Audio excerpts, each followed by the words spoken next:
Hello, I'm Elif and this is a recap for episode 116 of the series For My Family, 24 hours after Turkey and before dubbed for TV. Just as Omar is about to open the package, Akif rushes in and hands it over, saying, "Don't open it. You don't know what's inside." Omar and Asiye laugh, and Omar opens the box. Akif closes his eyes in fear, but inside the box is a congratulatory note from a private university for Omar. Akif relaxes and leaves.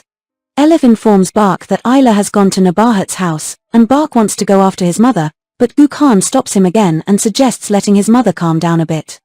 Elif, who knows his father's plan, is frustrated. Ayla, in Nabahat's house, tearfully tells everything to her and Akif.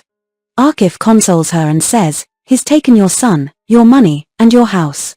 It's not time to cry. You have to fight." Nabahat immediately asks Ayla to start working at the club. Akif, who doesn't want any more interruptions, is annoyed but can't object. That night, Asiye dreams that Ayaz has come to their house and says, "Since I told you everything, you've been very upset. I know you're very angry with me, but we're still friends, aren't we?" Asiye says, "You're not my friend, Ayaz. I like you." And then she hugs him. Asiye wakes up from the dream and wonders what it was all about. To prevent the package from reaching Omar's hands, Akif goes to Orhan's house early in the morning and tells Fatma that he had a fight with Nabahat. Fatma, seeing that Akif is not going anywhere, puts him to work and forces him to clean the house and entertain her guests. Akif reluctantly complies. Orhan goes to Cheval's house with a box of sweets to thank her for the help she provided. Cheval, who is busy finding a driver, suddenly asks Orhan, "Do you have a driver's license?" Orhan confirms, and Cheval asks him to be her driver, which Orhan happily accepts. At school, Ayaz keeps avoiding Asiye, and when the principal asks them to take photos of Istanbul for their project, Ayaz says, "I know you don't want to see me. If you don't want, I can go alone." Asiye says, "No, let's do it together." Ayaz gets excited and impatiently waits for school to end.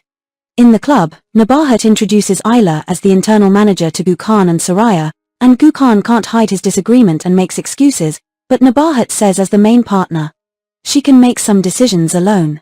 When Ayla is about to leave, Gökhan confronts her and says, "The heir doesn't belong to you. Bark is my son, not yours. Know your limits. Don't mess with my nerves." Ayla, shocked by the real face of Gökhan, is taken aback. Bark calls his mother and asks her to come home, but Ayla says she has found a job and will soon move to a new house and go there. No matter how much Bark apologizes to Ayla, she says she won't go back home until her father is there.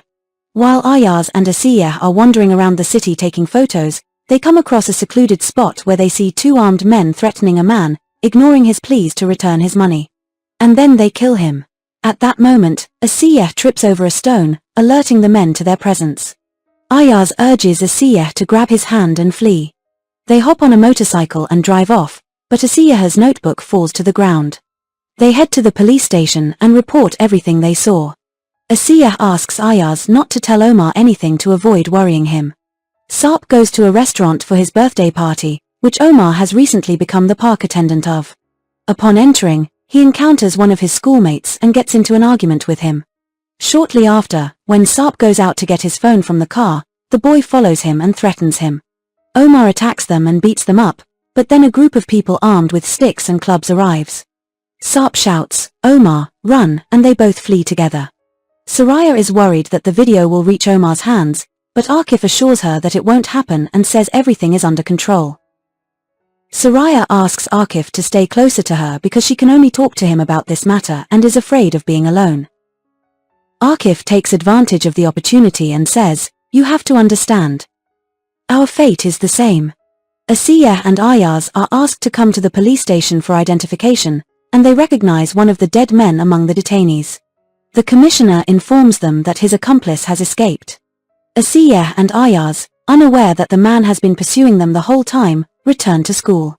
Ayaz is very worried about Asiye and asks her not to leave the house for a few days and even suggests going to Ankara with him and staying at their house for a few days. Asiye refuses. Ayla sees Gökhan talking to a man at the club, and as she approaches, she overhears the man, who is one of Gökhan's friends, saying, "I heard you gambled away the money you took from your son. And then to make it believable, you told them to beat you up." Gökhan laughs and confirms it, shocking Ayla. When Bark returns home from school and sees his mother at home, he is happy. Ayla tells Bark everything immediately. Bark looks at Gökhan incredulously, and Gökhan arrogantly says, "I can't stand all this anymore. You're driving me crazy." Ayla tells Bark, "My son, this man is dangerous. Be careful." Gökhan tells Bark, "Don't you want to tell your mother anything?" Bark remains silent, and Gökhan says, "You decide. If you tell her, I'm leaving." Bark says, "I don't know. Why should my mother lie?" Gökhan leaves the house. Asiye is studying in the school library when the school attendant hands her an envelope and says it's for Omar. After informing Omar about the envelope, Asiye opens it and connects the flash drive to her laptop. Upon seeing the video showing Soraya and Akif standing over Susan's coffin, with Soraya repeatedly claiming she was murdered, Asiye is shocked. Thank you for watching. Stay tuned for the next episode.